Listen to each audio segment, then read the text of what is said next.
Hey everybody, welcome back to the Dungeon Dive. Daniel here, and welcome back to the continuing deep dive into the depths of Shadows of Brimstone.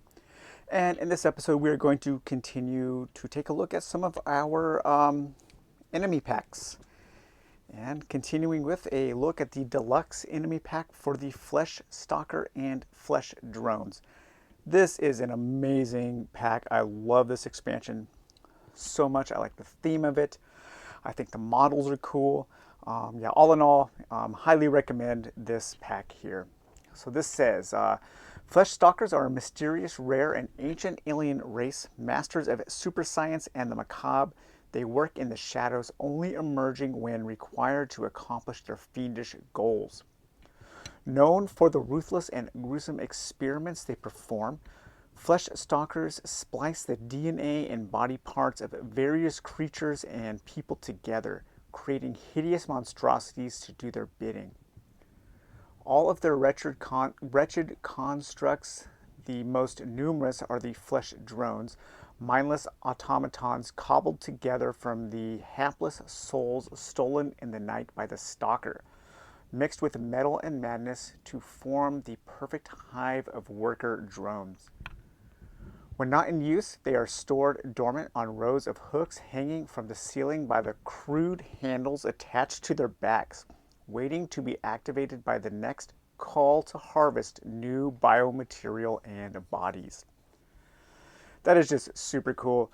It reminds me of maybe a creation that Clive Barker might have come up with for if Clive Barker were to write some kind of weird science fiction story. Reminds me of course, like the Cenobites, or maybe the Butcher from Midnight Meat Train or something like that, but with a sci-fi twist. Just super cool backstory. And so in this expansion, you are going to get new enemies. You're going to get your Flesh Drones. You're going to get your Flesh Stalker. And you're going to get quite a few new cards, some new decks of cards, and new threats. This Flesh Stalker Collective, one of the epic threats included, offers the opportunity to come face to face with two sinister Flesh Stalkers. This can be a supremely deadly challenge, but also great fun. As normal, if you only have a single Flesh Stalker model, then this is treated as a single Flesh Stalker with a free elite ability. So if you have two sets of these, you can fight against both. You're going to get your details about your Flesh Stalker, which is kind of like the big bad of this expansion. A shadow shift ability, the tools of terror, some of the weird artifacts and weapons that they're going to use. You're going to get a little bit more information about your Flesh Stalker confrontations and their fiendish goals that they're going to perform. And then you do get some bleeding tokens and some stunned markers in this expansion. They also will perform Sinister Experiments. Flesh Drones are the most common enemy group to be experimented on by the Flesh Stalker. So for the purposes of this description, we will assume that the Sinister Experiment is given to a group of Flesh Drones. Of course, the exact same rules apply, even if Flesh Drones are not the enemy group being experimented upon. So they can do DNA splicing, things can gain ranged attacks, and if something is a Sinister Experiment, it will be worth more experience. And then there's also two new missions included in this expansion. You're going to get Experimentation and Out of Time. And then a little bit of an FAQ there and a painty guide on the back. So we can take a look here. So here is our Flesh Stalker. He is pretty large. He's a larger enemy. Kind of towers over people, like a 10 or 12 feet tall or something like that. Very cool. I like this guy a lot. I think he looks neat. I really like just how his tattered cloak and dress. But he is an alien, ancient, and he is sinister. He's large. He has a variable initiative there. Well, that's kind of a rarity. Terror 3, Tools of Terror. At the start of each turn, draw a Tools of Terror card for each Flesh Stalker to use this turn. Sinister Methods. Flesh Stalker, 2 hit rolls of 6 to double damage, so he has a critical attack. Interdimensional Phasing and Shadow Shift. He has no ranged combat, but he does have hits on a 3-up with 4 combat dice, 24 health, plus 3 per hero. So he's pretty beefy. And then there's his elite chart, and there is the brutal side there for you guys to take a look at. And then we have his little minion buddies here. We have the drones, and you can see the little hooks on the back where they are hung from, or the places where the hooks go into their back where they are hung from, waiting to go out and do their master's bidding. I think these guys are pretty cool as well. They are constructs. They have endurance 3. They have vicious weapons. Flesh drone hits ignore armor and have a damage value equal to the to hit roll. So again, a little bit of a variable power on these enemies, which is kind of a rarity. Health 5, defense 2. They only roll 2 combat dice. They hit on a 4-up, and there is the elite chart there. And then there is the brutal side. And then you also, let's take a look at our cards here. So you're going to get the Tools of Terror. Flesh Stalkers are sinister surgeons with a variety of tools and weapons at their disposal. When a Flesh Stalker uses its Tools of Terror, as noted on the enemy record sheet, shuffle the deck and draw 1 random tool card to be used that turn. And then they can also have fiendish goals there. And then you will have a Flesh Stalker Confrontation and some Sinister Experiments. Flesh Stalkers are known for ruthless and gruesome experiments they perform, splicing the DNA and body parts of various creatures and people together to create hideous monstrosities. All right, so then you have your fiendish goals here, of which there are a few. They have Field Test Experiment, Collect Test Subject, Searching for a Relic, Alter History, or Harvest Biomaterial. This is kind of going to be like their motive when you encounter them. And then here is the Tools of Terror here. So you have a Slave Pulse, Time Splicer, Fear Caster, Ghillie Saw, Harvesting Syringe, Flesh Shears, a Varosix Blade, and a Shock Prod. Okay, I do want to go into a little bit of detail about what the Sinister Experiment is. So, depending on their goal, the goal that you're going to draw, the fiendish goal, you might have a number of Sinister Experiments. So this says that the Flesh Stalker has developed a morbid new batch of drones and wants to see how they act in the field. For this fight, the Flesh Stalker is always accompanied by a group of 6 drones that have a Sinister Experiment applied to them. So then what you do is you look at your Sinister Experiment, and this says for each Sinister Experiment an enemy group has, draw a low threat card and find the first enemy type listed on that card. Roll once on that enemy type's elite chart to see what the experiment has done. The elite result roll is the bonus granted for that experiment. So, you know, you think of it that you might come face to face with these drones, but they've been DNA spiced with these bandits, and so they might gain one of their abilities like that. So that's kind of cool. It's a kind of a neat way to use the abilities from other enemies on the drones themselves. Okay, so next up we have the Deluxe Enemy Pack, Colonel Scafford and the Stafford Gang. This is a gang of mutated outlaws here.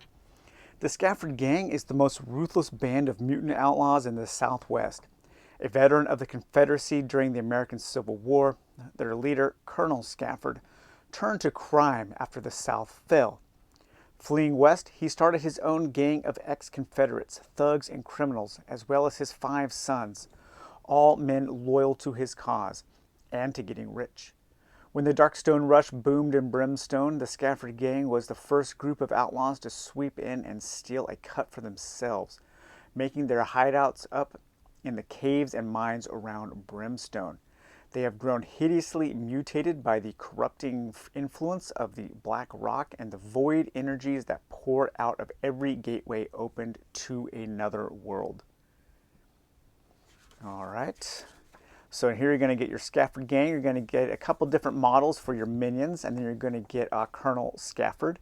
And remember, one of those new legendary named enemies that we took a look at is added to this expansion. And as we can see again, Colonel Scafford is considered a legendary encounter there.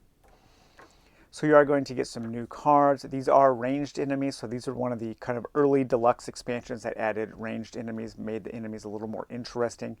They are ambushing, they can retreat. They do have some melee attacks. They will use their shootout markers, and this does kind of explain how they target. They will also come with hideous mutations, multiple hideous mutations, possibly. That is super cool. His like tentacle fingers holding his cigar while he lights it. I like that a lot. And then you will also have different lieutenants that they might be working with, and a little bit of rules on Colonel Scafford himself. And then you do get 2 missions with this. You will get They're Getting Away and Most Wanted. And then here you will have to deal with an outlaw trap, a random outlaw trap. That's pretty cool. So here is the Colonel Scafford enemy card, and there is the Colonel Scafford mini. I never really liked the way he turned out. It was too dark. I applied too much of the wash, but I never bothered to replace it or anything. It's fine for me. So he is a mutant, an outlaw, part of the Stafford Gang. He is a legendary. He has his Colonel's pistols. He's 4d6 for his ranged 8 attack, damage 2 each. That's pretty powerful there with 4 shots. He gets into firefights. He has Southern Grit. He has 2 grit markers, or 3 if there are 5 or 6 heroes. Whenever any Stafford enemy takes 3 or more wounds from a single hit, discard 1 grit to give that model armor 4+ against the wounds. That's pretty cool. So you can like encourage his minions to not take hits. He's a Scafford leader. He's tough. He's immune to critical hits. He has 15 health per hero, plus 3 per hero. 15 plus 3 per hero. A defense of 3. He hits on range on that 3+ there. That's pretty brutal. Nothing to joke about there. There's his elite chart. And then his brutal side. Okay. And then we also have the Stafford Gang themselves. And here's a couple of those models. I like the way these guys turned out better. Especially like that guy, how his like face is kind of melding into his body with that sideways mouth. And then the tentacles on his face are like all entangled in with his arm. That's a really nice detail there. And then this one too, he has a pickaxe all tangled up in his arm tentacles.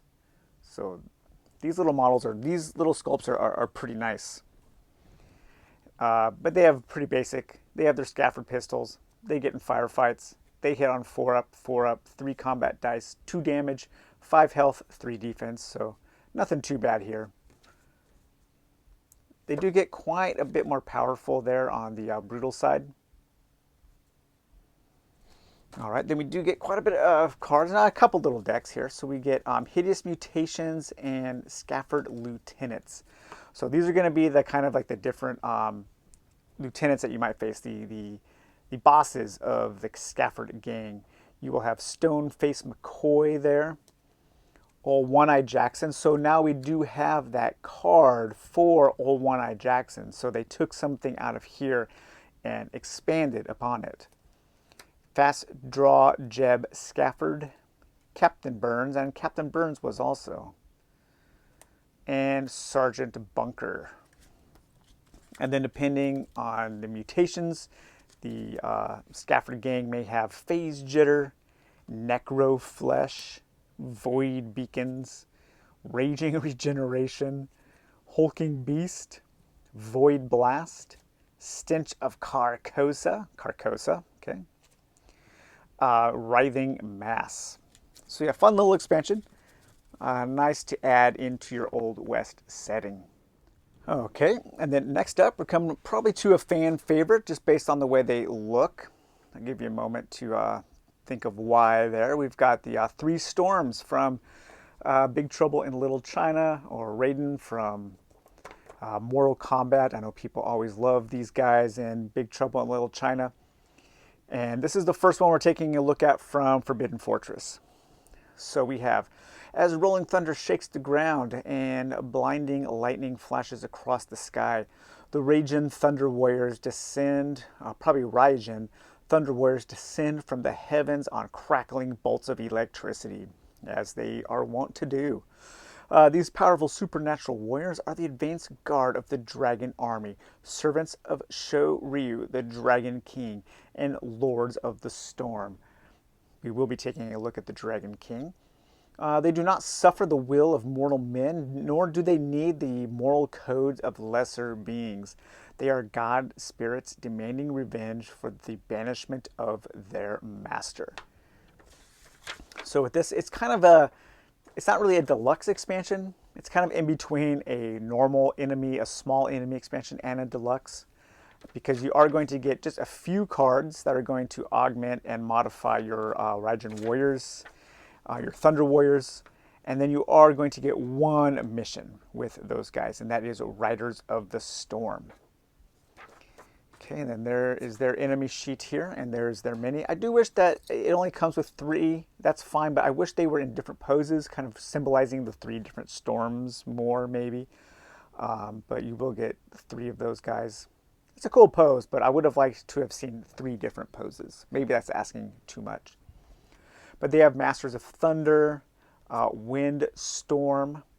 They are tough. They are immune to critical hits, lightning bolts, so they can shoot lightning out of their fingers.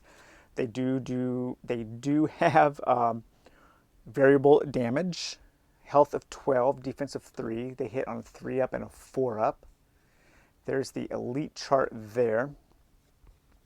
So Windstorm Weather. Every hero starting their activation on a map tile with 1 or more Thunder Warriors is -2 to movement. Oh, that's cool. So it makes moving around while they are on the map tile with you more difficult. I like that. And then here's the brutal side there. Health 20, yep. So they go up by 8 there. Their damage doesn't really increase that much though. So they don't get more damage output. All right. And then they do come with 5, I think, different cards or so. 4 different storm cards. So these are the different storm lords that you might be facing. You will come up to face with rain, with wind, with lightning, or with thunder. So actually these are going to augment and modify their damage and health quite a bit. So these are just kind of like the base values, and then you will add to that whatever the stats are on these cards. So smaller enemy expansion there, but cool nonetheless. Okay, and the last expansion we're going to take a look at today is the Deluxe Enemy Pack for the Onmorake Carrion Phoenix. Amazing art there. One of my favorites. That is so cool. Again, I wish they had the credits. Oh, they do have credits. Illustrations. Brian Snoddy, Matthew Morgaine, and Marius Gonzel. So names we've heard. Very cool painting there. Amazing. All right, so this is Born of Fire and Death. The fabled Onmorake Carrion Phoenix is a massive winged beast. Breathing gouts of supernatural flame, it soars through the sky, scorching the earth and leaving a charted trail of ash and decay in its wake. Its bone beak and razor-sharp talons flay the flesh from its prey, while the burning fire it spews spreads its foul disease. It is not uncommon for the burnt victims of the Onmorake to rise back up as plague-ridden Scourge Dead. Fearsome skeletal warriors still ablaze with the unnatural flames that consumed them. It is said that the Onmorake were once mortal creatures cursed by the gods to be forever reborn in death. Now they stalk the shadows, emerging to add more bones of the living to their gore-filled burial mounds. The vile plagues of the carrion creatures carried on the winds to wither all life they come in contact with. That is some flowery prose there. All right, so new enemies. We've got the Anmarake, we've got the Scourge Dead there, and then we do get some new cards. Again, in a lot of these deluxe expansions, you are also getting encounter and gear and artifacts and other cards just to mix in to your established decks already. I'm just not showing those because it would have been a lot of work to go through all of my thousands of cards and just pull out the few for each expansion. So you'll have to bear with me there. I'm sorry I'm not showing everything. You also get a new deck for Vile Plagues. This Anmarake Phoenix will use the fire template for breathing fire, which is pretty deadly. There you're going to get your detail about your Vile Plagues there. And then the Burning Dead. That's a pretty cool, this guy over there is not having a good time. And then you do get also two missions. You get Plague Wind and the Burning Beast. Nice paint job there. All right, so the big star of this show is probably the Anmarake. Pretty cool. He might be, I don't think he's powerful enough to be a mini-boss. Maybe, probably not. Maybe if you were to face him on his brutal side, you could play him as a mini-boss if you were going to do a boss hunt campaign, which I'll talk about eventually. I have a feeling that this is probably going to be about 12 more episodes, so long one. So I hope everybody is continuing to enjoy this look at everything. But he has Unspeakable Terror, Flight. He moves through other models and changes targets each turn. He breathes fire, so he uses that template. The shots are, every hero touched by the template is hit once and gains one burning marker unless in cover, and then the damage is variable with the P die. He is a Carrion Phoenix, and he has Phoenix Regeneration, another variable power. It seems like as the expansions went on, they started introducing more variable powers, just ways to make the enemies a little less predictable. Movement of 12. He only has this melee, but he does have that range. Fire Breath. His melee attacks only do 3 damage. 18 health plus 6 per hero. And there's the elite chart there. And then there is his brutal side for you guys to take a look at. And then we have his little minions here, the Scourge Dead. I'm not a huge fan of these minis. I think you get like 6 of them, and they are all the same, I believe. They're okay. I would have liked to have seen them maybe with a couple different weapons, but they're cool. These guys are kind of pushovers. They do have a good defense though, and they only have health 2, but they have fear 2. They do have a Vile Plague, which we'll take a look at that deck in a minute.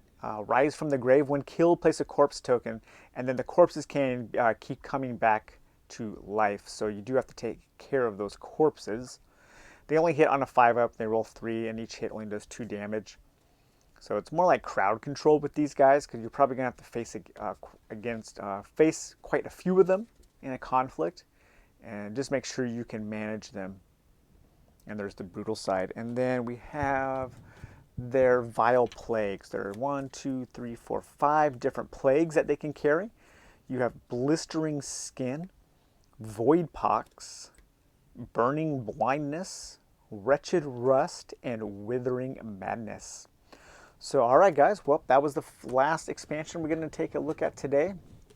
I think we're going to have 2 more episodes on enemies, and then 1 probably episode on some bosses. I think that's the plan right now. So, well, I hope you enjoyed this, and we will talk to you later. Bye-bye.